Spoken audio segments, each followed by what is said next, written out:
యేసుక్రీస్తు పరిశుద్ధ నామమున అందరికీ ప్రైజ్ ది లార్డ్. దేవుడు ఇచ్చినటువంటి శ్రేష్టమైన సమయాన్ని బట్టి దేవునికి వందనాలు.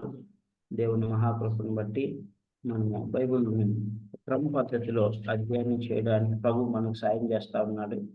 సో మనము ఆదికాండం నుంచి ప్రారంభించుకున్నాం. ఆదికాండంను మనం పూర్తి చేసుకున్నాం.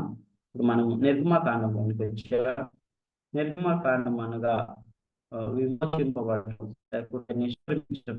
ఐగుప్తు ఇజ్రాయేల్ ప్రజలు నిష్క్రమించి అరణ్య యాత్రను వచ్చినటువంటి సమయం. సో దీన్ని 3 భాగాలుగా మనం విభజించుకున్నాం. మొట్టమొదటి భాగం ఏంటి? శేఖర్, మొదటి భాగము 1.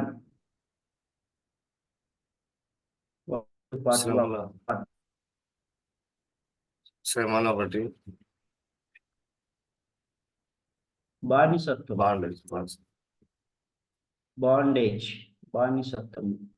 బానిసత్వం మరియు విమోచన, ఇజ్రాయేల్ ప్రజల మీద ఉన్నటువంటి 10 తీర్పులు. బానిసత్వంలో 3 విషయాలు చూసుకుంటాం. బానిసత్వం, అణిచివేత, ఇజ్రాయేల్ యొక్క బానిసత్వము, అణిచివేత, మోషే యొక్క పిలుపు, మరియు దేవుడు ఐగుప్తి దేవతల మీద తెచ్చినటువంటి 10 తీర్పులు. ఈ 3 విషయాలు మొదటి భాగంలో మనకు కనబడతాయి. రెండో భాగము విమోచన, రెడెంప్షన్. 12వ అధ్యాయం నుంచి 18వ అధ్యాయం వరకు మనకు కనబడతాయి. పస్కా బలి గురించి ఇజ్రాయేల్ ప్రజలను దేవుడు ఐగుప్తు నుండి విడిపించినటువంటి సందర్భము. తర్వాత ఎర్ర సముద్రమును వారు దాటడము, మారా అనే ప్రాంతంలో చేదైన నీరు మధురమైన జలంలో మారడము, వారు మాంసాహారమును మరియు మన్నాను, పరలోకపు మన్నాను దేవుని వద్ద నుంచి పొందుకోవడం, రెఫీదీంలో చేదైన నీరు మధురమైన జలంగా మారడము, బండ నుండి మధురమైన జలం రావడం, తర్వాత అమలేకి, ఆ తర్వాత మోషే మామ అయినటువంటి నువ్వు తర్వాత నాయకులు నియమించు, న్యాయాధిపతులు నియమించు, వారు ప్రజలకు తీర్పు తీరుస్తారు, నీ భారము సులువగునని చెప్తారు. ఆ తర్వాత 3వ భాగము ప్రత్యక్షత. సో ఈ ప్రత్యక్షతలో దేవుని మహిమ సినాయి పర్వతం మీదకి వస్తుంది, అది చూస్తున్నాము. తర్వాత దేవుడు ధర్మశాస్త్రాన్ని 10 ఆజ్ఞలను మోషే ద్వారా ఇజ్రాయెల్ ప్రజలకు అనుగ్రహిస్తాడు. తర్వాత కొన్ని సివిల్ అండ్ మోరల్ లాస్ ని దేవుడు అనుగ్రహిస్తాడు. తర్వాత 4వ భాగం ఏంటంటే మాస్టర్ ప్లాన్ ఆఫ్ టబర్నకిల్, అంటే ప్రత్యక్ష గుడారం యొక్క నమూనా. దాని గురించి దేవుడు మరి మోషేకు క్లియర్గా సినాయి పర్వతం మీద చెప్తాడు. దాని గురించి మనం చూసుకుంటాం. ఆ తర్వాత ప్రధాన యాజకుడు మరియు యాజకులు వారు వేసుకోవలసినటువంటి వస్త్రములు, వారు చేయవలసినటువంటి పనులు, వారి బాధ్యతల గురించి మనం చూసుకుంటాం. చివరిగా ప్రత్యక్ష గుడారము నిర్మించబడుతుంది, దాని యొక్క ప్రతిష్ట జరుగుతుంది, డెడికేషన్. సో ఈ యొక్క 19వ అధ్యాయం నుంచి 40వ అధ్యాయం వరకు ఈ విషయాలు మనకు కనబడతాయి. సో మళ్ళా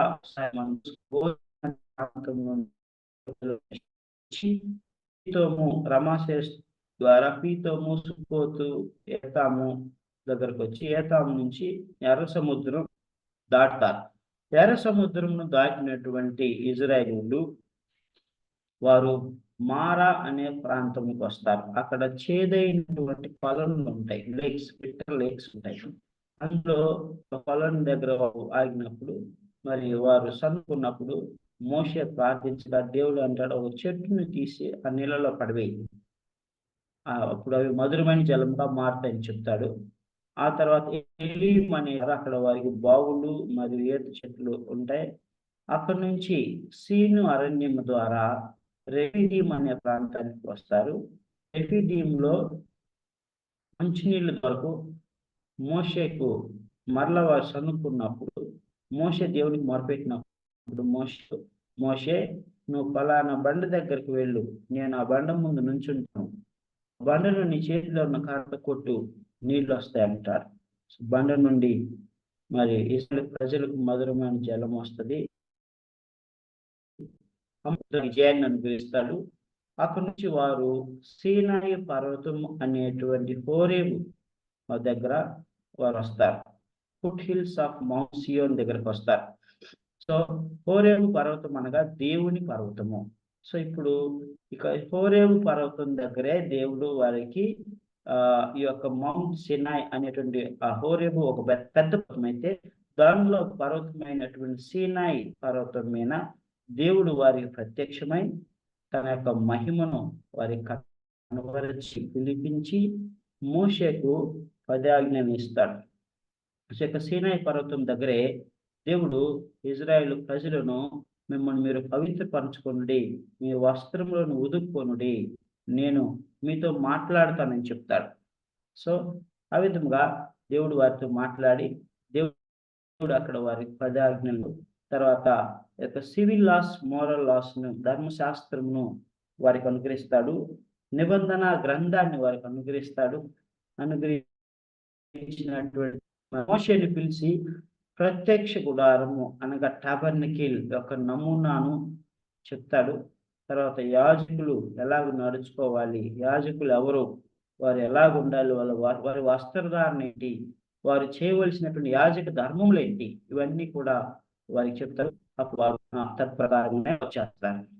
సో దేవుడు ఇజ్రాయేలీలకు వాగ్దానం చేస్తాడు, మిమ్మల్ని కానాను దేశాన్ని నేను తీసుకెళ్తాను, నేను మీతో కూడా ఉంటాను, మీ ముందున్నటువంటి 7 జాతులను నేను వారిని అక్కడి నుంచి తోలివేస్తాను అని చెప్తాడు.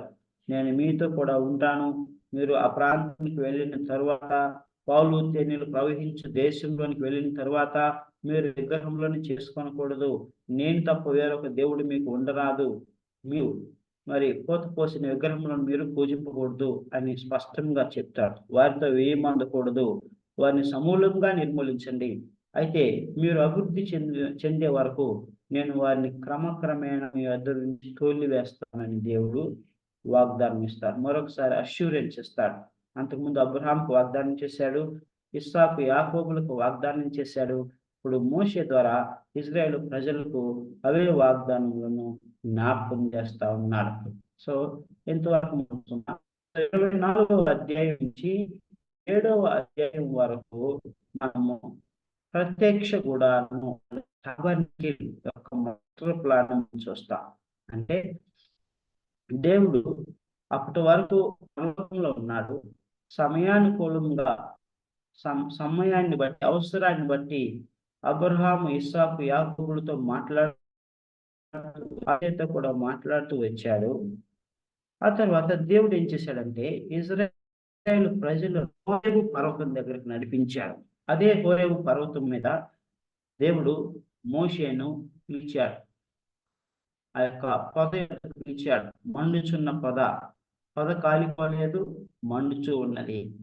సో ఆ పొద యొద్దకు పిలిచిన తర్వాత మోషేను దేవుడు ఎన్నుకొని, మోషే నువ్వు ఉన్నటువంటి స్థలము, నువ్వు నిలుచున్న స్థలము పరిశుద్ధ స్థలము, నీ చెప్పులు విడుము అని మోషే చెప్తాడు. అప్పుడు మోషే దేవుని స్వరమని ఎరిగి చెప్పులు విడిచి అక్కడ దేవుని యొక్క పిలుపు మేరకు మరి ఆ యొక్క ఐగుప్తుకు వస్తాడు. ఐగుప్తుకు వచ్చి అక్కడి నుంచి ఇజ్రాయేల్ ప్రజలను నడిపిస్తాడు. మనం చూసుకున్నాం. సో ఇదే హోరేబు పర్వతం మీద మోషేకు పిలుపు దొరికింది. ఇదే హోరేబు పర్వతం వద్దకు ఇజ్రాయేల్ ప్రజలను దేవుడు నడిపించి మోషే ద్వారా ధర్మశాస్త్రమును, 10 ఆజ్ఞలను, సివిల్ లాస్ను, మోరల్ లాస్ను, నిబంధన గ్రంథాన్ని వారికి అనుగ్రహించాడు. సో ఆ తరువాత దేవుడు వారికి స్పష్టంగా చెప్తా ఉన్నాడు, మోషే నీవు ఈ పర్వతం మీదకి రా, నేను నీకు ప్రత్యక్ష గుడారం యొక్క నమూనా అని చెప్తానని అంటున్నాడు. చూడండి 24వ అధ్యాయము, నిర్గమకాండము 24వ అధ్యాయము 1 నుంచి 5 వచనాలు చదువుకుందాం. మరియు ఆయన మోషేతో ఇట్లనెను, నీవు అహరోను, నాదాబును, అబీహును ఇశ్రాయేలు పెద్దల్లో 70 మంది యెహోవా యొద్దకు ఎక్కి వచ్చి దూరమున సాగిలపడుడి. మోషే మాత్రము యెహోవాను సమీపింపవలెను, వారు సమీపింపకూడదు. ప్రజలు అతనితో ఎక్కి రాకూడదు. మోషే వచ్చి యెహోవా మాటలన్నిటినీ విధులన్నిటినీ ప్రజలతో వివరించి చెప్పెను. ప్రజలందరూ యెహోవా చెప్పిన మాటలన్నిటి ప్రకారము చేసేదమని ఏక శబ్దంతో ఉత్తరం ఇచ్చిరి. మరియు మోషే యెహోవా మాటలన్నిటినీ వ్రాసి ఉదయమందు లేచి ఆ కొండ దిగువన బలిపీఠమును ఇశ్రాయేలీయులు 12 గోత్రముల చొప్పున 12 స్తంభములను కట్టి ఇశ్రాయేలీయులు యవనస్తులను పంపగా వారు దహన బలులు అర్పించి యెహోవాకు సమాధానముగా కోడెలను వధించిరి. అప్పుడు మోషే వాటి రక్తములో సగం తీసుకొని పళ్ళెములలో పోసి ఆ రక్తములో సగము బలిపీఠం మీద ప్రోక్షించెను. అతడు నిబంధన గ్రంథమును తీసుకొని ప్రజలకు వినిపింపగా వారు యెహోవా చెప్పినవన్నీ చేయుచు విధేయులమై ఉందమని చెప్పిరి. చదవమంటారయ్యా? 11 వరకు చదవండి. ఓకే. అప్పుడు మోషే రక్తమును తీసుకొని ప్రజల మీద ప్రోక్షించి, ఇదిగో ఈ సంగతులన్నిటిని సంగతులన్నిటి విషయమై యెహోవా మీతో చేసిన నిబంధన రక్తం ఇదేనని చెప్పెను. తరువాత మోషే అహరోనులు, నాదాబు, అబీహు ఇశ్రాయేలీయుల పెద్దలు 70 మంది ఎక్కిపోయి ఇశ్రాయేలు దేవుని చూచిరి. ఆయన పాదముల క్రింద నిగనిగలాడు నీలమయమైన వస్తువు వంటిది, ఆకాశ మండలపు తేజోమయము వంటిది ఉండెను. ఆయన ఇశ్రాయేలీయుల ప్రధానులకు ఏ హాని చేయలేదు. వారు దేవుని చూచి అన్నపానములు పుచ్చుకొనిరి. సో ఇక్కడ మనం గమనించినట్లయితే ఆ యొక్క సివిల్ లాస్ ను, మోరల్ లాస్ ను దేవుడు వారికి చెప్పినటువంటి తరువాత దేవుడు 10 ఆజ్ఞలను చెప్పాడు. సివిల్ లాస్, మోరల్ లాస్, ఒక సమాజంగా వారు ఎలాగ నడుచుకునాలి, విధి విధానాలు ఏంటి. ఇప్పుడు ఒక దేశానికి ఒక రాజ్యాంగం ఎలాగైతే ఉంటుందో అలాగే ఇజ్రాయేల్ ప్రజలకు వారు ఒక జాతిగా వారు నడుచుకునడానికి దేవుడు వారికి ఇచ్చినటువంటి రాజ్యాంగము 10 ఆజ్ఞలు, సివిల్ లాస్, మోరల్ లాస్ అనగా నిబంధన గ్రంథం. వీటన్నిటిని కూడా దేవుడు మోషేకు సీనాయి పర్వతం మీద చెప్పాడు. చెప్పినప్పుడు మోషే ఏం చేశాడు? మోషే వాటిని రాశాడు. రాసిన తర్వాత దేవుడు ఏమంటున్నాడు? మోషే, నీవు అహరోను ఇద్దరు కుమారులైనటువంటి నాదాబు, అబీహు ఇజ్రాయేలు పెద్దల్లో 70 మంది, అంటే 70 మంది ఎవరు? ఇత్రో, తన మామ అయినటువంటి ఇత్రో సలహా ఇచ్చిన తర్వాత మోషే వారి న్యాయాధిపతులుగా నియమించాడు. సో మీరందరూ కూడా సీనాయి పర్వతం మీదకి రండి. ఎవరెవరు? మోషే, అహరోను ఇద్దరు కుమారులైనటువంటి నాదాబు, అబీహు మరియు ఇజ్రాయేలు ప్రజల్లో 70 మంది పెద్దలు, మీరు సీనాయి పర్వతం ఎక్కి పైకి రండి అన్నాడు. పైకి రండి అన్న తర్వాత అయితే పైకి వచ్చిన తర్వాత మోషే మాత్రమే నన్ను సమీపింపవలెను, మిగతా వారు దూరంగా ఉండి సాగిలు పడవలెను అని చెప్పాడు. అలాగిన వారు సాగిలు పడ్డారు. మోషే సమీపించాడు. ప్రజలు మాత్రం కిందే ఉండాలి. పర్వతం ఒక మేర ఏర్పరిచారు, ఆ మేర దాటి రాకూడదు. సో ఆ విధంగా మోషే యెహోవా సన్నిధికి వెళ్ళాడు. యెహోవా సన్నిధికి వెళ్ళినప్పుడు 3వ వచనంలో మోషే వచ్చి యెహోవా మాటలన్నిటినీ, విధులన్నిటినీ ప్రజలతో వివరించి చెప్పాను. సో వెళ్ళాడు, దేవుడు చెప్పిన అన్ని రాసుకున్నాడు. అవన్నీ తీసుకొని వచ్చి ఏం చేశాడు? ప్రజలకు వివరించి చెప్పాడు. వివరించి చెప్పినప్పుడు ప్రజలందరూ యెహోవా చెప్పిన మాటలన్నిటి ప్రకారం చేసేదమని ఏక శబ్దంతో ఉత్తరం ఇచ్చిరి. ఇప్పటి వరకు బాగానే ఉంది. ఇజ్రాయేలు ప్రజలు దేవుడు వారితో మాట్లాడినప్పుడల్లా ఒకటే మాట అంటున్నారు, ఏక శబ్దంతో, ప్రవ్వా, దేవా, మోషే, మేము తప్పకుండా మరి దేవుడు చెప్పిన మాట ప్రకారం మేము నడుచుకుంటాము, చేస్తాము అని వారు అష్యూరెన్స్ ఇచ్చారు. ప్రియమైనటువంటి దేవుని బిడ్డలు, అప్పుడు మోషే ఏం చేశాడంటే, మోషే యెహోవా మాటలన్నిటినీ రాసి ఉదయమందు లేచి ఆ కొండ దిగువన బలిపీఠమును ఇజ్రాయేలు 12 గోత్రములు చొప్పున 12 స్తంభములను కట్టాడు. 12 గోత్రాలకు 12 స్తంభాలను కట్టాడు. ఒక బలిపీఠం కట్టి మరి దాని మీద బలులు అర్పించమని కొంతమంది యవనస్తులకు చెప్పాడు. యవనస్తులు వచ్చి బలి అర్పించారు. బలి అర్పించినప్పుడు మోషే ఆ బలి అర్పించినటువంటి వాటిలోని సగం రక్తం తీసుకొని బలిపీఠం మీద అర్పించాడు. మరొక సగం రక్తం తీసుకొని ప్రజలకు నిబంధన గ్రంథాన్ని వినిపించాడు, చదివి వినిపించాడు. యెహోవా చెప్పినవన్నీ చేయించు విధేయులమై ఉండుమని మరలా అన్నారు. నిబంధన గ్రంథం అంటే అవే ధర్మశాస్త్రము, 10 ఆజ్ఞలు, సివిల్ లాస్, మోరల్ లాస్. వీటన్నిటిని కూడా వినిపించినప్పుడు వారు ఏమన్నారు? మేము వీటి ప్రకారం నడుచుకుంటామన్నారు. అప్పుడు మోషే దేవునికి ప్రజలకి మధ్య ఒక నిబంధన చేశాడు. మిగిలిపోయినటువంటి సగం రక్తం తీసుకొని ప్రజల మీద వాటిని కుమరించాడు, పూసాడు, ప్రజల మీద చల్లాడు. చల్లి మీకును దేవునికి మధ్య ఇది ఒక నిబంధన, మనకి దేవునికి మధ్య ఇది ఒక నిబంధన. ఈ నిబంధన ఏంటంటే ఈ ధర్మశాస్త్రమే నిబంధన. దేవుని యొద్ద నుంచి పొందుకున్నటువంటి యొక్క నిబంధన గ్రంథాన్ని మనం పాటించాలి. సో దానికి సాక్ష్యం ఏంటి? బలిపీఠం మీద అర్పించినటువంటి రక్తము మరియు ఇజ్రాయేల్ ప్రజల మీద కుమ్మరించినటువంటి రక్తము. సో ఆ విధంగా మోషే ఇజ్రాయేల్ ప్రజలకు మరి దేవునికి మధ్య ఒక నిబంధనను చేస్తాడు. నిబంధన చేసి ఆ విధంగా ఇజ్రాయేల్ ప్రజలకు ఆయన ఆ యొక్క నిబంధన గ్రంథాన్ని ఇస్తారు, చదివి వినిపిస్తారు. సో ఆ తర్వాత వారు అన్నపానములు పుచ్చుకొని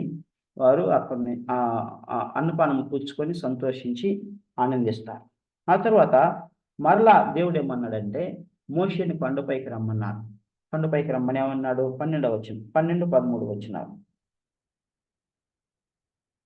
24వ అధ్యాయం 12, 13 వచనాలు చదవండి. అప్పుడు యెహోవా మోషేతో ఇట్లనెను, నీవు కొండ ఎక్కి నా యొద్దకు వచ్చి అచ్చట ఉండుము. నీవు వారికి బోధించినట్లు నేను వ్రాసిన ఆజ్ఞలను, ధర్మశాస్త్రమును, రాతి పలకలను నీకు ఇచ్చేదను అనగా మోషేయు అతని పరిచారకుడైన యెహోషువయు లేచిరి. మోషే దేవుని కొండ మీదకు ఎక్కెను. అతడు మనం గమనించినట్లయితే దేవుడు మోషేని కొండ మీద పిలుస్తూ ఉన్నాడు. అవి ఆల్రెడీ మోషే రాశాడు. అయినా కూడా దేవుడు ఏమంటున్నాడంటే నీవు వారికి బోధించినట్లు నేను రాసిన ఆజ్ఞలను, శాస్త్రమును, రాతి పలకలను నీకు ఇచ్చేదను. నా స్వంత హస్తాలతో నేను 10 ఆజ్ఞలు అనే ధర్మశాస్త్రాన్ని రాసి నీకు ఇస్తా. నువ్వు అని తీసుకెళ్ళి ఆ యొక్క ప్రత్యక్ష గుడారం నమూనా చెప్తాను, దానిలో ఉంచు.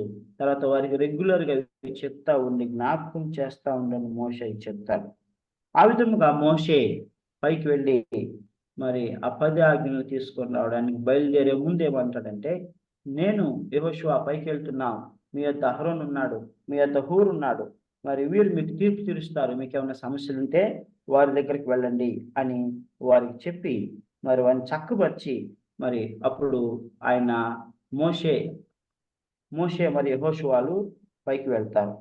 సో ఆ విధముగా పైకి వెళ్ళి మోషే కొండ మీదకి ఎక్కినప్పుడు ఆ మేఘము కొండను కమ్మెను.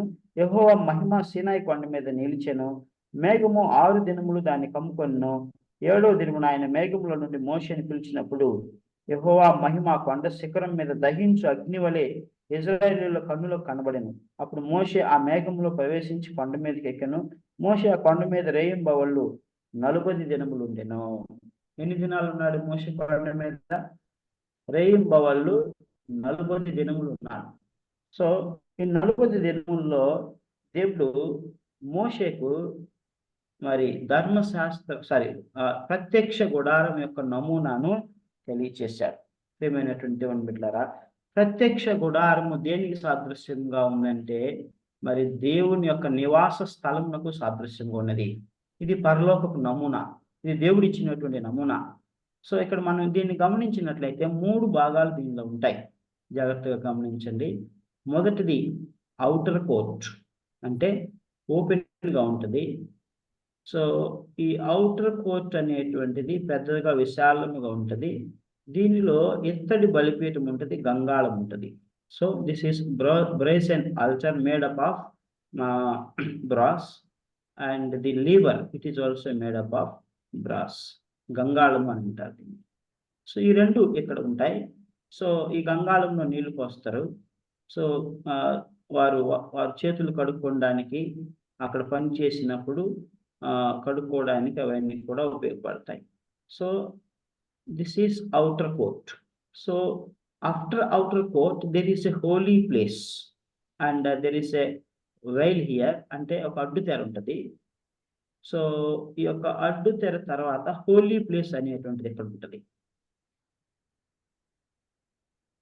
హోలీ ప్లేస్లో గోల్డెన్ ఆల్టార్ అంటే బంగారు బలిపీఠం ఉంటుంది.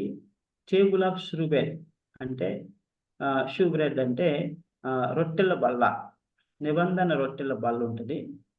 తర్వాత ఇక్కడ మరలా ఈ యొక్క ఇంకొకటి ఉంటుంది. అదేంటంటే ఒక్క నిమిషం, వారు వెలిగించడానికి దీపస్తంభం లాంటిది ఒకటి ఉంటుంది, దీపవృక్షం ఉంటుంది. సో ఆ దీపవృక్షంలో యాజకుడు నిత్యం కూడా దాన్ని వెలిగిస్తూ ఉంటాడు. ఒలివ్ నూనె పోసి దాన్ని వెలిగిస్తూ ఉంటాడు. ఆ తర్వాత అతి పరిశుద్ధ స్థలము, holy of holies, most holy place అనేది లోపల ఉంటుంది.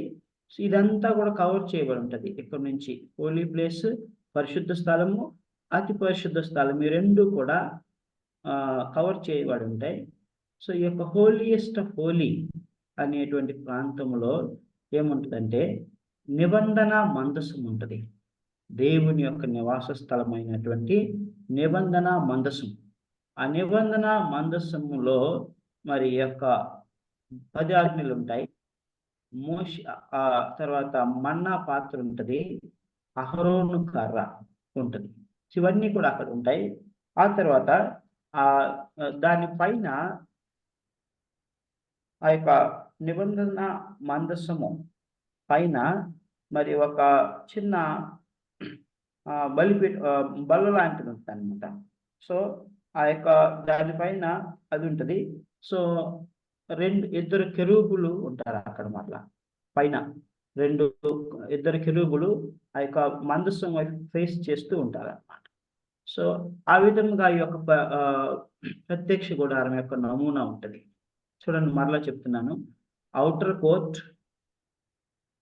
దెన్ హోలీ ప్లేస్ అంటే పరిశుద్ధ స్థలము, తర్వాత అతి పరిశుద్ధ స్థలము. ఈ యొక్క అతి పరిశుద్ధ స్థలములో దేవుని యొక్క నివాస స్థలం అన్నమాట. ఈ యొక్క అవుటర్ కోర్ట్లో ఏముంటుంది, ఇత్తడి బలిపీఠం ఉంటుంది, గంగాళం ఉంటుంది. సో ఇక్కడ బలులు అర్పిస్తారు. ఈ యొక్క బలిపీఠం మీద యాజకుడు బలులు అర్పిస్తూ ఉంటాడు. దీనిలో వాటర్ ఉంటే ఈ యొక్క వాటర్ ద్వారా వాళ్ళు శుద్ధీకరించుకుంటూ ఉంటారు. మరి ఇవన్నీ కూడా ఇత్తడితో చేయబడినటువంటి ఉపకరణములు ఇక్కడ ఉంటాయి. రెండవది హోలీ ప్లేస్, పరిశుద్ధ స్థలం. పరిశుద్ధ స్థలంలో బంగారు గోల్డెన్ ఆల్టార్. ఆల్టార్ అంటే మన బలిపీఠం లాంటిదే. సో తర్వాత క్యాండిల్ స్టిక్ ఉంటుంది. తర్వాత ఇక్కడ సన్నిధి రొట్టెల బల్ల అనేటువంటిది ఉంటుంది. తర్వాత దీపవృక్షం ఉంటుంది. సో ఇక్కడ యాజకుడు ప్రతిదినం ఆ దీపవృక్షాన్ని వెలిగిస్తూ సన్నిధి రొట్టెల బల్లను ఆయన రొట్టెలను ఉంచుతూ ఉంటాడు. తర్వాత సంవత్సరానికి ఒకసారి మాత్రమే హోలీ ఆఫ్ హోలియెస్ట్ ప్లేస్లోనికి వెళ్తాడు.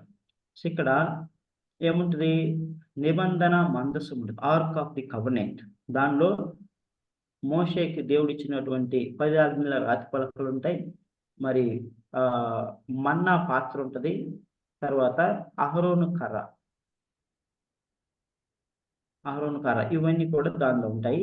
తర్వాత 2 వైపుల పైన 2 బంగారు కెరూబులు ఉంటాయి.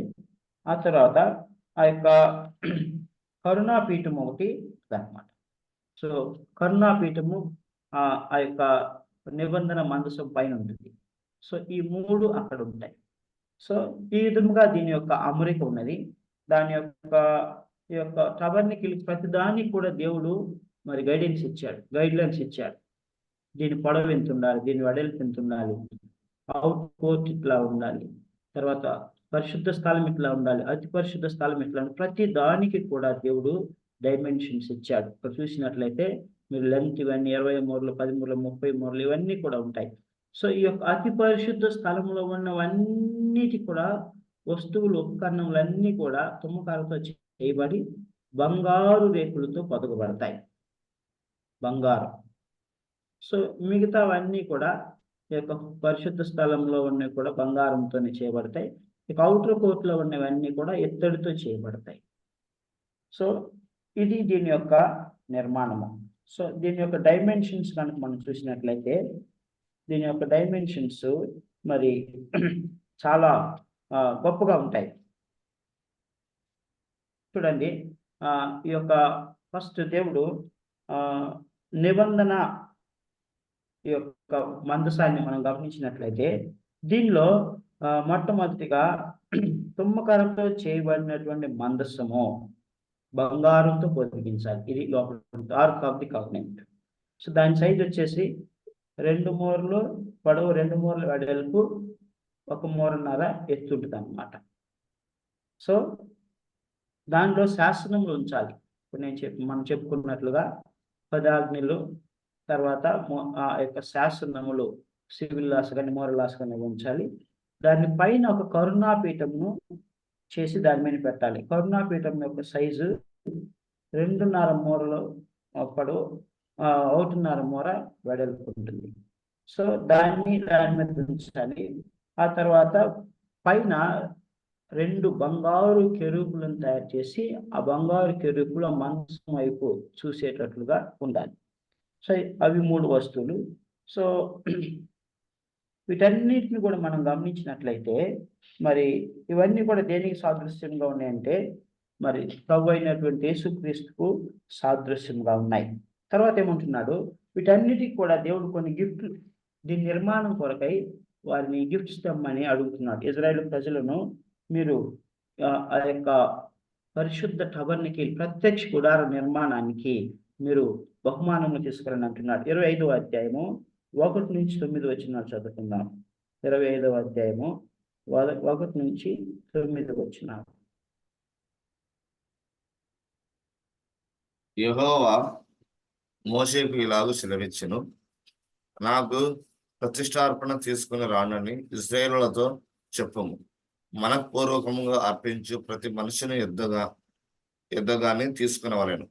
మీరు వారి యుద్ధ తీసుకునవలసిన అర్పణలు ఏవనగా బంగారు, వెండి, ఇత్తడి, నీల, ధూమ్ర రక్తవర్ణములు, సన్నపు నార, మేక వెంట్రుకలు, ఎరుపు రంగు వేసిన పొటేళ్ల తోళ్ళు, సముద్ర వస్తల తోళ్ళు, తుమ్మకర్రలు, ప్రదీపమునకు తైలము, అభిషేక తైలమునకు పరిమళ ద్రవ్యముల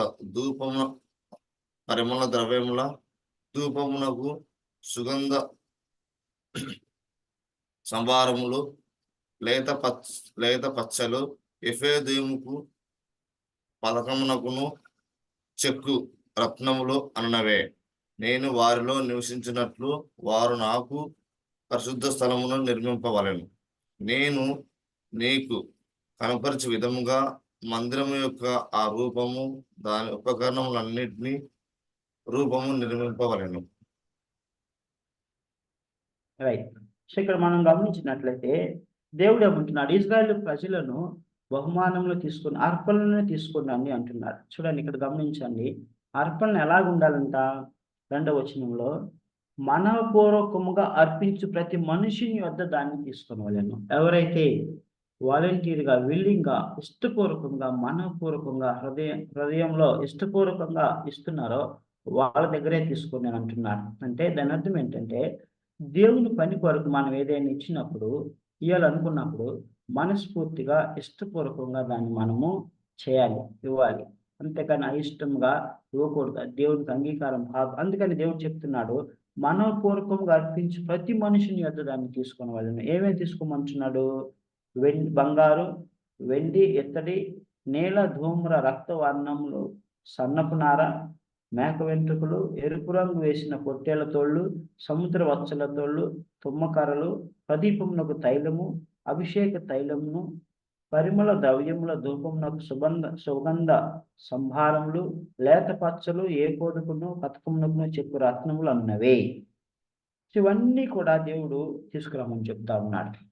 వీటన్నిటి ద్వారా ఆ ప్రత్యక్ష గుడారం నిర్మించబడుతుంది. చూడండి, ఇక్కడ దేవుడు మోషే ద్వారా ఇజ్రాయేల్ ప్రజలకు ఇచ్చినటువంటి ఆజ్ఞలు కావచ్చు, మరి ఆ యొక్క ధర్మశాస్త్రము కావచ్చు, లేకుంటే ఆ యొక్క నిబంధన గ్రంథము కావచ్చు, సివిల్ లాస్, మోరల్ లాస్ కావచ్చు, ఇవన్నీ కూడా దేవుని యొద్ద నుండి అనుగ్రహింపబడినవే. ఇవి మనుషుని మాటలు కాదు, ఇవి జనవాక్యం కాదు, ఇది దేవాది దేవుని యొక్క సత్యవాక్యము. దేవుడు సత్యవాక్యం అనుగ్రహించాడు. ఆ తర్వాత ఇక్కడ మనం గమనించినట్లయితే నీలి రంగు అని రాయబడి ఉన్నది. నీలి రంగు గలిపి తీసుకురామని చెప్తున్నాడు. నీల ధూమ్ర రక్తవర్ణములు. నీలి రంగు దేనికి సాదృశ్యంగా ఉంటుందంటే పరలోకం నుండి వచ్చినటువంటి దేవునికి సాదృశ్యంగా ఉన్నది. తర్వాత ఊదా రంగు కూడా ఇక్కడ రాయబడి ఉంది. ఊదా రంగు రాచరికానికి, అంటే రాజు యొక్క పరిపాలనకు సాదృశ్యంగా ఉన్నది. ఆ రాజు ఎవరంటే దేవాతి దేవుడే. ఆ తర్వాత ఎరుపు రంగు యేసుక్రీస్తు రక్తమునకు సాదృశ్యంగా ఉన్నది. విమోచన రక్తము. మరి ప్రతి మానవుని వాని పాపము నుండి విడిపించడానికి దేవుడు కలువరి శిలువలో కార్చినటువంటి విమోచన రక్తమునకు సాదృశ్యంగా ఉన్నది. తర్వాత వెండి కూడా ఇక్కడ దేవుడు మెన్షన్ చేశాడు. వెండితో ఇత్తడి గంగాళమును ఆ యొక్క ఇత్తడి బలిపీఠం కట్టమని చెప్పారు. వెండి విడుదలకు, విమోచనకు సాదృశ్యంగా ఉన్నది. బంగారంతో చేయబడినటువంటి అతి పరిశుద్ధ స్థలంలో ఉన్నటువంటి వస్తువులన్నీ కూడా అవి రాచరికమునకు సంకేతముగా ఉన్నాయి. తర్వాత ఆ యొక్క దీపవృక్షం మీద ఒలీవల నూనె, అచ్చం దంచి వేసినటువంటి అచ్చం ఒలీవల నూనెతో వారు ఆ దీప స్తంభములను నిత్యము వెలిగిస్తూ ఉండాలి. సో నూనె పరిశుద్ధాత్మకు గుర్తుగా ఉన్నది. నూనె దేనికి సాదృశ్యంగా ఉంది? పరిశుద్ధాత్మకు సాదృశ్యంగా ఉన్నది. ఎత్తడి బలిపీఠం, దహన బలిపీఠం, అది దేనికి సాదృశ్యంగా ఉందంటే అది దేవుని యొక్క బలిపీఠం. దేవుని బలిపీఠానికి సాదృశ్యంగా ఉంది. ఇక్కడ ఈ గంగాళంలో కూడా మరి అక్కడ నిత్యము ధూపం వేస్తూ ఉంటారు. సో ఆ యొక్క ధూపం అనేటువంటిది ఎప్పుడు కూడా మండుతూ ఉండాలి. సో అగ్ని నిత్యము మండుతూ ఉండాలి, ఆరిపోకూడదు, దానికి సంకేతంగా ఉన్నది. సో ఆ విధముగా దేవుడు ఆ యొక్క గుడారం యొక్క నిర్మాణాన్ని అనుగ్రహించి ఉన్నారు. సో యొక్క గుడార నిర్మాణం మొత్తం కూడా మనం గమనించినట్లయితే దానిలో ఉన్నటువంటి వస్తువులు వీటికి సాదృశ్యంగా ఉన్నాయి. సో ఇక్కడ తుమ్మకర్రతో మందసం చేయమని అన్నాడు. Let us come back to the first one, the ark of the covenant. Arc of the covenant అంటే నిబంధన మందసం. సో దేవుని యొక్క నివాస స్థలము తుమ్మకర్రతో చేయమన్నాడు. సో తుమ్మ చెట్లు ఎప్పుడైనా మీరు చూసారా? విజయ్ కుమార్ యొక్క చూశాను. తుమ్మ చెట్లు మన ఊర్లో ఉంటాయి కదా, ఉంటాయి. వదిలికెళ్ళి అటు అంతా అయ్యే కదా. ఎక్కడ ఉంటాయి అయ్యి అంటే మేము ఊరికి వెళ్ళేటప్పుడు ఆ దారి పొడుగుతున్న సైడ్లకు ఉంటాయి. అవన్నీ కూడా పాడైనటువంటి స్థలముల్లో ఎక్కడా కూడా ఉపయోగపడినటువంటి పంట పొలాల్లో ఉండవయి. ఇవన్నీ ఎక్కడైతే నిరుపయోగంగా ఉంటాయో, ఎక్కడైతే మనం దాన్ని వాడకుండా ఉంటామో అక్కడే ఉంటాయి, అక్కడే మొలుస్తాయి. పంట వేసేటువంటి పొలాల్లో, సాగు చేసే పొలాల్లో అవి ఉండవు, పాడైపోయినటువంటి స్థలాల్లో ఉంటాయి. సో తుమ్మకర్ర వలన ఏమైనా ఉపయోగం ఉందా అని అంటే ఏం ఉపయోగం ఉంది? వంట చెరుకే దాన్ని వాడతారు, పొయ్యిలో కాల్చడానికి, వంట వండడానికే వాడతారు. కానీ మరి తుమ్మకర్ర నీకు ఏ పనిముట్లు చేయటానికి కూడా అది పెద్దగా టేకు వాడతారు. తర్వాత ఇంకా సాల్ అనేటువంటి దాన్ని వుడ్ వాడతారు. ఇంకా వేరే వేరే రకాలైనటువంటి చెట్లు యొక్క వాటిని వాడతారు. కానీ తుమ్మకర్ర కాల్చివేయడానికి తప్ప దేనికి పనికిరాదు. అంతే కదా? అంటే తుమ్మకర్ర కొన్ని వస్తువులు చేస్తారు కానీ అవి ఎక్కువ కాలం ఉండవు, మన్నిక ఉండవు, క్వాలిటీ ఉండదు, తుమ్మకర్ర క్వాలిటీ ఉండదు. అందుకని దాన్ని ప్రిఫర్ చేయరు. సో తుమ్మకర్ర అనేటువంటిది కాల్చివేయబడటానికి తప్పితే దేనికి అది పనికి రాదు. నిరుపయోగమైనటువంటి తుమ్మకర్రను దేవుడు ఏం చేశాడు, ఆయన మరి మోషేకు చెప్పాడు, దాని నుంచి మందసం తయారు చేయి, బల్లను తయారు చేసి ఏం చెప్పాడు, దాన్ని బంగారు రేకులు పొదగమని చెప్పాడు. సో బంగారు రేకులు పొదిగిన తర్వాత లోపల తుమ్మకర్ర కనబడుద్దా? కనబడదు కదా. సో అది ఎలా కనబడుతుంది? బంగారు ఆ యొక్క నిబంధన మందసంలా కనబడుతుంది, కానీ అది తుమ్మకర్రలాగా కనబడదు. అంటే నిరుపయోగమైనటువంటి కాల్చివేయబడడానికే మరి ఉన్నటువంటి ఆ తుమ్మకర్రను దేవుడు మలిచి బంగారు పోత పోసి దేవుని నివాస స్థలంగా చేసుకున్నాడు. That's what we should understand here. అలాగనే నిరుపయోగమైనటువంటి మనలను, పాపులమైనటువంటి మనలము, నిశ్చయముగా మరణమునకు పాత్రులమైనటువంటి మనలను, నిత్య నరకాగ్నికి పాత్రులమైన మనములను, మన పాపముల అపరాధముల చేత మనం చచ్చిన వారమై ఉండగా క్రీస్తు ఆయనతో కూడా మనల్ని లేవనెత్తి ఏం చేశాడు, యొక్క నిరుపయోగమైన కాల్చివేయబడడానికే ఉన్నటువంటి తుమ్మకర్రను, పనికిరాని తుమ్మకర్రను దాన్ని చెక్కి మలిచి ఎలాగైతే మరి ఒక బంగారు నిబంధన మందసము చేసి దేవుని నివాస స్థలంగా చేసుకున్నాడో, దేవుడు నిన్ను నన్ను కూడా నిరుపయోగమైన మనలను, నిత్యముగా మరణములకు పాత్రులమైన మనలను, శిక్షకు పాత్రలు, నరకాగ్నికి పాత్రులమైన మనలను మలచి ఆయన రక్తంలో కడిగి ఆయన వాక్యంతో మనం శుద్ధీకరించి పరిశుద్ధాత్మను మనకు అనుగ్రహించి నూతన సృష్టిగా చేసి ఆయన యొక్క పరిశుద్ధ మందిరంలో ఉపయోగమైన పాత్రలుగా మనం చేశారు. కాబట్టి మనం దేవునికి కృతజ్ఞులంగా ఉండాలి. దేవుని మనం స్తుతించి ఆరాధించి కొనియాడి దేవుని మహిమపరిచేటువంటి వారంగా ఉండాలి. దేవుడు ఆ తుమ్మకర్రను ఆ విధంగా చేయకపోతే తుమ్మకర్రకు విలువ లేదు.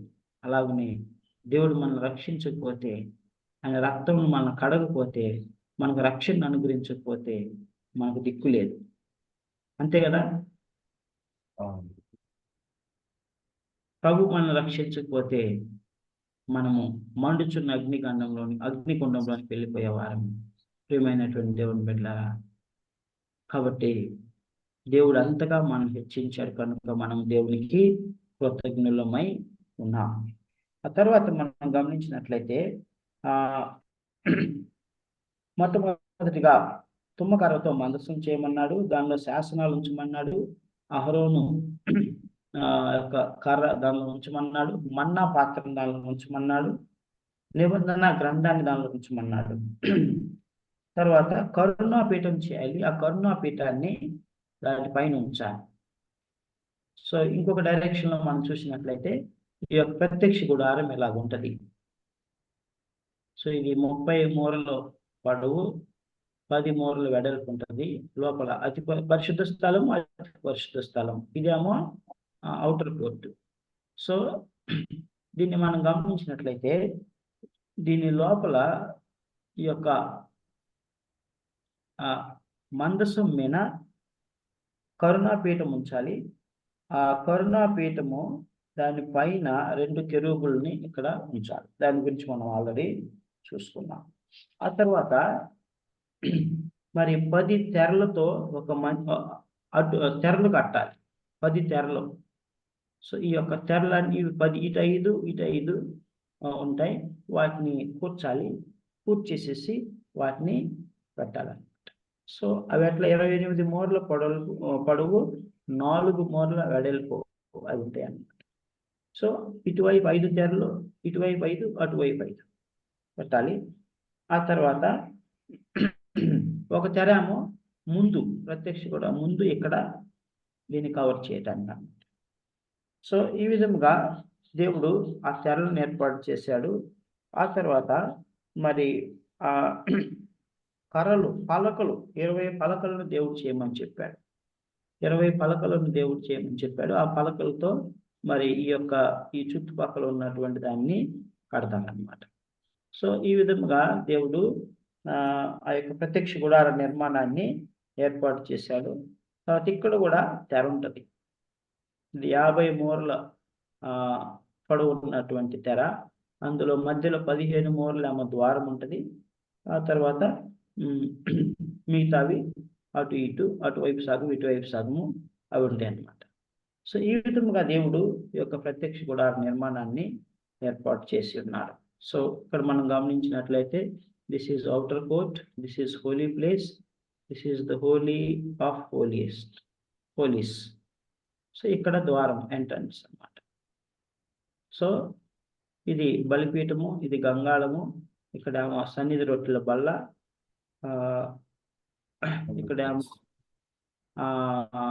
దీప వృక్షము, తర్వాత బంగారు బలిపీఠము ఉంటుంది లోపల. సో ఇదేమో మందసము, ఆర్క్ ఆఫ్ ది కవెనెంట్ ఉంటుంది అనమాట. సో ఇక్కడ కెరూబులు పైన 2 కెరూబులు ఉంటాయి, దానిపైన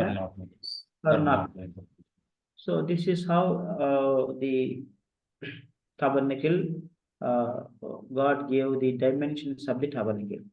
అంటే దీన్ని నక్స అంటారు కదా, సో మాస్టర్ ప్లాన్ అంటారు. దేవుడు ప్రతిదీ కూడా చాలా క్షుణ్ణంగా, చాలా క్లియర్గా, చాలా స్పష్టంగా every minute detail God gave to Moses.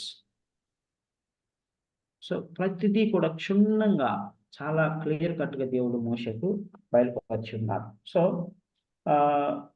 ఇక్కడ మనం గమనించినట్లయితే ఈ యొక్క మొదటిది అవుటర్ కోర్ట్ అనేటువంటిది, ఈ యొక్క ఎత్తడి బలిపీఠం అనేటువంటిది సిలువ యొద్దకు మార్గము.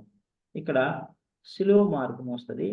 సిలువ మార్గం అయిపోయిన తర్వాత బలిపీఠంలో మనం బలిపీఠ అనుభవం ద్వారా వెళ్ళిన తర్వాత క్రీస్తు రక్తంలో కడగబడిన తర్వాత మనము పరిశుద్ధ స్థలంలోనికి వస్తాం. అంటే మనం రక్షణ మార్గంలోనికి వస్తాం, రక్షింపబడతాం, నూతన సృష్టిగా చేయబడతాం, క్రీస్తు కూడా నడుస్తాం, దేవునితో సహవాసంలో ఉంటాం. అపోస్తుల కార్యం 2వ అధ్యాయం 42వ వచనం ప్రకారము మీరు అపోస్తుల బోధ యందును, సహవాసమందును, ప్రార్థన యందును, ఎదురుచుటి యందును ఎడతెగక చేయుడి. ఇక్కడ సన్నిధి రొట్టెల బల్ల ఉంటుంది కదా, అంటే అది దేవుని యొక్క మరి పరిశుద్ధ బల్లకు సాదృశ్యంగా ఉన్నది. ఈ దినమున మనం ప్రతి సండే రొట్టె విరుస్తాం కదా, దానికి సాదృశ్యంగా ఉన్నది. సో ఈ యొక్క పరిశుద్ధ స్థలంలో మన రక్షణ జీవితం మనం కొనసాగిస్తాము. తర్వాత మన సమయం ముగిసిన తర్వాత అతి పరిశుద్ధ స్థలంలోనికి మనం వెళ్ళిపోతాం. అనగా ఈ పరలోకానికి సాదృశ్యంగా ఉన్నది. దేనికి సాదృశ్యంగా ఉంది? లోకానికి. అంటే ఈ యొక్క అతి పరిశుద్ధ స్థలము పరలోకమునకు సాదృశ్యంగా ఉన్నది, హెవెన్లీ ప్లేసెస్కి సాదృశ్యంగా ఉన్నది. సో మొదటి అవుటర్ కోర్టులోనేమో సిలువ మార్గము, సిలువ మన రక్షణలోనికి నడిపిస్తుంది, సంఘంలో చేరుస్తుంది, పరిశుద్ధ బలలో మనం పాలుపంపులు పొందుతూ సహవాసంలో ఉంటాము. ఆ తర్వాత పరలోకం, ఆ తర్వాత మనం రక్షణ పొందిన పరలోక రాజ్యంలోనికి మనం వెళ్తాం, అతి పరిశుద్ధ స్థలంలోనికి, మహిమలోనికి మనము వెళ్తాం. ఈ యొక్క అతి పరిశుద్ధ స్థలంలోనికి ప్రధాన యాజకుడు సంవత్సరంలో ఒక్క మారు మాత్రమే వెళ్తాడు. ఎందుకు వెళ్తాడు? ప్రజల పాపములు పరిహారార్థమై మరి బలి అర్పించి ఆ రక్తంను తీసుకొని తాను పరిశుద్ధపరచుకొని యోగ్యునిగా ఆయన వెళ్తాడు. వెళ్ళేటప్పుడు ఏం చేస్తారు తెలుసా? అతనికి కాలుకు ఒక తాడు కడతారు. ఒకవేళ ఆ యొక్క యాజకుడు ఏదైనా ఆయన ఏదైనా బలహీనత ఉంటే ఆ యొక్క పరిశుద్ధ స్థలమును ఎదుర్కొనలేక ఆ పాపమును బట్టి చనిపోతే మళ్ళా ఆయన తీసుకురావడానికి ఎవరు లోపలికి వెళ్ళలేరు కనుక ఆ తాడు పట్టుకొని లాగుతారు. అప్పుడు ఆయన బాడీ బయటకు వచ్చేస్తారు. కాబట్టి ప్రియమైనటువంటి దేవుని బిడ్డలారా, మరి యొక్క అతి పరిశుద్ధ స్థలంలో ఉన్నాం మనం. అతి పరిశుద్ధ స్థలము దేవాతి దేవుడి సన్నిధి. సో మనము జాగ్రత్తగా చూసుకున్నాను, మనల్ని మనం పరిశుద్ధంగా ఉంచుకున్నాను. మనం పరిశుద్ధులుగా ఉండడానికి పిలువబడ్డాం, అపవిత్రులుగా ఉండడానికి మనం పిలువబడలేదు కనుక మనము మరి పరిశుద్ధముగా ఉండాలి. చూడండి, దేవుని వాక్యంలో ఉంది ఒక మాట అక్కడ రాయబడింది. తెస్సలోనీయులకు రాసిన మొదటి పత్రికలో ఒక అద్భుతమైనటువంటి మాట మనం చూసుకుంటాం. పరిశుద్ధులుగా ఉండడానికి మీరు పిలువబడ్డారు, కానీ అపవిత్రులుగా ఉండడానికి పిలువబడలేదు. 4వ అధ్యాయం 1 Thessalonians chapter 4. verse 7, 8. పరిశుద్ధులగుటకే దేవుడు మనల్ని పిలిచెను గాని అపవిత్రులుగా ఉండటకు పిలవలేదు. కాబట్టి ఉపేక్షించేవాడు మనసుని ఉపేక్షింపడు గాని మీకు తన పరిశుద్ధాత్మను అనుగ్రహించిన దేవునినే ఉపేక్షించుచున్నాడు. పరిశుద్ధులుగా ఉండడానికి మనం పిలువబడ్డాం. ఇక్కడ ఔటర్ కోర్టులో బలిపీఠం యొక్క రక్తం చెందించబడుతుంది. ఆ రక్తంలో మన పాపములు కడగబడినాయి. బలిపీఠం యేసుక్రీస్తు యొక్క శిలువ మరణానికి సాదృశ్యంగా ఉంది. సో రక్షింపబడిన మనం పరిశుద్ధులుగా అయ్యాం. పరిశుద్ధులుగా అయినటువంటి మనం పరిశుద్ధతలో కొనసాగాలి. మరలా తిరిగి ఈ యొక్క బలిపీఠం దాటి లోకంలోనికి రాకూడదు. మరలా తిరిగి రాకూడదు. కుక్క వాంతి తిరిగినట్లుగా మనం రాకూడదు. సో ఈ యొక్క పరిశుద్ధ స్థలంలో మనల్ని మనం పరిశుద్ధులుగా ఉండడానికి మనం చూసుకున్నాలి. ఎందుకంటే మన దానికోసమే దేవుడు పిలిచాడు. సో దాన్ని ఎవరైనా ఉపేక్షిస్తే ఏమంటున్నాడు? ఉపేక్షించేవాడు మనుషుని ఉపేక్షింపడు కానీ మీరు తన పరిశుద్ధాత్మను అనుగ్రహించిన దేవుడినే ఉపేక్షించున్నారు. దేవుడే కదా మనకు పరిశుద్ధాత్మను ఇచ్చాడు. దేవుడే రక్షణ ఇచ్చాడు. కాబట్టి మనము దేవుడిని ఉపేక్షిస్తున్నాం. సపోజ్ ఏదైనా ఒక సంఘటన జరిగింది అనుకోండి, ఏదైనా ఒక సందర్భం వచ్చింది, ఒక పరిస్థితిని బట్టి ఒక సహోదరుడు మరి ఇంకొక సహోదరుడిని గాయపరిచాడు, లేకుంటే మన మనసును నొప్పించే మాటలు పలికాడు, ఏమైనా కష్టం వచ్చింది. సో ఆ కష్టం వచ్చిన సహోదరుడు ఎవరైతే తను కష్టపెట్టాడో తన్ను బట్టి పరిశుద్ధ మందిరానికి రావడం మానుకోకూడదు. సో ఎందుకనంటే అతను ఉపేక్షించట్లేదు. ఎవరిని మందిరానికి రాకపోతే ఎవరిని ఉపేక్షిస్తున్నట్టు? దేవుణ్ణి ఉపేక్షిస్తున్నట్లు, పరిశుద్ధాత్మని ఉపేక్షిస్తున్నట్లు, దేవుని యొక్క రక్తమును, పరిశుద్ధపరిచిన రక్తమును, పాపములు కడిగిన రక్తమును ఉపేక్షిస్తున్నట్లు. కాబట్టి ప్రియమైనటువంటి దేవుని బిడ్డలారా, మనం ఎలాంటి పరిస్థితులైనా, ఎవరి మీద ఎన్ని కష్టం ఉన్నా, ఎవరి మీద ఎన్ని మనకు మనసు కష్టం ఉన్నా, ఏదైనా కూడా మనం దేవుని సన్నిధికి రావడానికి ఉపేక్షించకూడదు.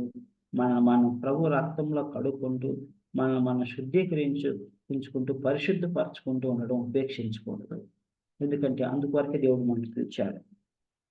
కాబట్టి అందుకనే అదే అధ్యాయంలో 4వ అధ్యాయంలోనే 3, 4 వచనాలు, లేకపోతే 1, 2, 3, 4 వచనాలు చదవండి. 1, 2, 3, 4, 5.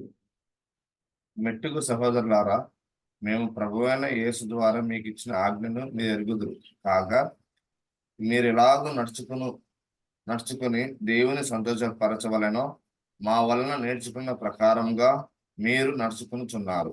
ఈ విషయంలో మీరు అంతకు అభివృద్ధి నందవలనని మిమ్మల్ని వేడుకొని ప్రభువైన యేసునందు హెచ్చరించుచున్నాము.